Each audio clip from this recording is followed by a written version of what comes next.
এই অধ্যায়ে আমরা একটি পোস্টার তৈরির প্রজেক্ট দেখব। আমরা পর্দায় যেটি দেখতে পাচ্ছি দেখুন। তো এই প্রজেক্টটি করার জন্য আমরা ফাইল মেনুতে গিয়ে প্রথমে আমরা ফাইল মেনু নিউ কমান্ড দিয়ে আমরা এর সাইজ স্পেসিফিক করে দিব। তো আমরা যেহেতু এটি প্রিন্ট আউটপুটের জন্য ব্যবহার করব, পোস্টার তৈরি করব, জন্য আমরা এটি প্রথমে ইঞ্চি করে নিব। তো ইঞ্চি করে আমরা আমাদের এখানে স্পেসিফিক করে দিব যে আমরা আমাদের যে সাইজ, তো আমরা পোস্টারের সাইজ স্কেল দিয়ে সঠিকভাবে মেপে আমরা এখানে স্পেসিফিক করে দিব। তো আমরা সাধারণত পোস্টারের যে সাইজ রয়েছে, তো আমরা এটা এখানে দিতে পারি ওয়াইড 18 এবং হাইট আমরা এখানে দিতে পারি 23 এবং অবশ্যই আমাদের প্রিন্টের কোয়ালিটি ভালো হওয়ার জন্য আমাদের রেজুলেশন বাড়িয়ে দিতে হবে। আমরা 200 দিতে পারি। তো আপাতত কাজের সুবিধার জন্য আমরা এখানে 72 রাখলাম এবং অবশ্যই আমরা যদি এখানে এক কালার দিতে চাই তো আমরা গ্রে স্কেল নির্বাচন করব।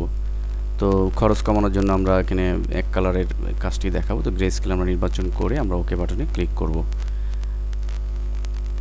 তো এরপরে আমরা যে কাজটি করব তা হচ্ছে একটি শেপ তৈরি করব। তো এই জন্য আমরা অবশ্যই একটি লেয়ার ক্রিয়েট করে আমরা পেইন্ট টুলটি এখানে ইউজ করব এবং অবশ্যই আমরা এখানে দেখে নিব যে আমাদের এখানে শেপ না পাথ রয়েছে। তো আমরা এটিকে পাথ করব। এই জন্য আমরা যে রঙে এই শেপটিকে ফিল করতে চাই সেই রঙটিকে এখানে সিলেক্ট করে নিব। তো পেন টুলটা সিলেক্ট করে আমরা প্রথমে এখানে এই পয়েন্টে একটি ক্লিক করব এবং শিফট চেপে কিবোর্ড থেকে আমরা ঠিক এই পয়েন্টে একটি ক্লিক করে এরপর আমরা এটি একটু বাঁকা করে দেব, কার্ভ করব।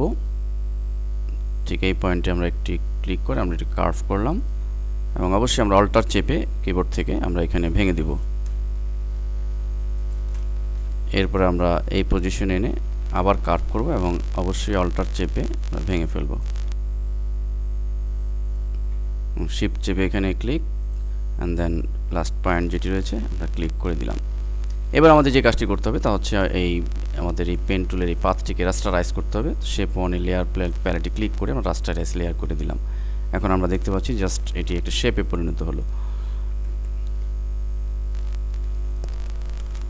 আমাদের প্রজেক্টে আমরা একটি গাড়ি দেখতে পাচ্ছি, তো এই জন্য আমরা যে কোনো একটি গাড়ির ছবি এখন নেব। তো এই জন্য আমরা গাড়ির ছবি অলরেডি ওপেন করেছি। এটিকে আমরা কপি করে কন্ট্রোল এ চেপে অথবা মাউস এটিকে আমরা ড্র্যাগ করে এভাবে আমরা নিয়ে যেতে পারি। তো আমরা গাড়ির ইমেজটি থেকে সুন্দরভাবে পেন টুলের মাধ্যমে পাথ করে এটিকে আমাদের মূল ফাইলে নিয়ে আসব।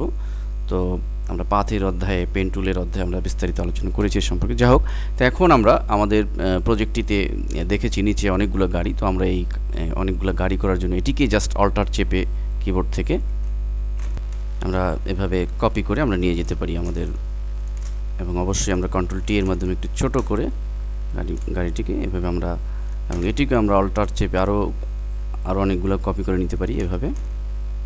এবার আমরা গাড়িগুলোকে কন্ট্রোল ই চেপে কিবোর্ড থেকে একটা গাড়ির সাথে আরেকটা লিঙ্ক আপ করে দিব। এভাবে আমরা লিঙ্ক আপ হয়ে গেলে দেখুন এখন প্রত্যেকটা গাড়ি একটি লেয়ারে পরিণত হয়েছে। এবার আমরা এই গাড়িটিকে যদি অপাসিটি কমিয়ে দিই তাহলে আমাদের একটি জলসাপের ইফেক্ট আমরা পাবো। তো দেখুন একটি জলসাপের ইফেক্ট পেয়েছি এবং আমরা এক্ষেত্রে কন্ট্রোল টি দিয়ে গাড়িটিকে বড় করে আমাদের ফুটিয়ে তুলতে পারি। এবার আমরা প্রজেক্টটা একবার দেখে নিই। প্রজেক্টটিতে আমরা দেখেছি যে এখানে লেখা গাড়ি প্রদর্শনী 2004 এবং হেরা ক্যাব লিমিটেড। তো আমরা এখন যে কোনো বাংলা যে কোনো ডিজাইন ফন্টে সুন্দরভাবে এখানে লিখে এবং হেরা ক্যাব যে যাদের সৌজন্যে এই প্রদর্শনী হবে তাদের নাম লিখে আমরা এটিকে প্রিন্ট আউটের জন্য আমাদের নির্দিষ্ট ফরম্যাটে সেভ দিতে হবে। এই জন্য আমরা ফাইল মেনুতে ক্লিক করে সেভ অ্যাজ কমান্ড দিয়ে অবশ্যই আমাদের এক্স ফরম্যাটে আমাদের ফটোশপ ইপিএস যেটি রয়েছে, ফটোশপ ইপিএস ফরম্যাটে আমাদের সেভ দিয়ে নিয়ে যেতে হবে। তো এবং সেভ বাটনে ক্লিক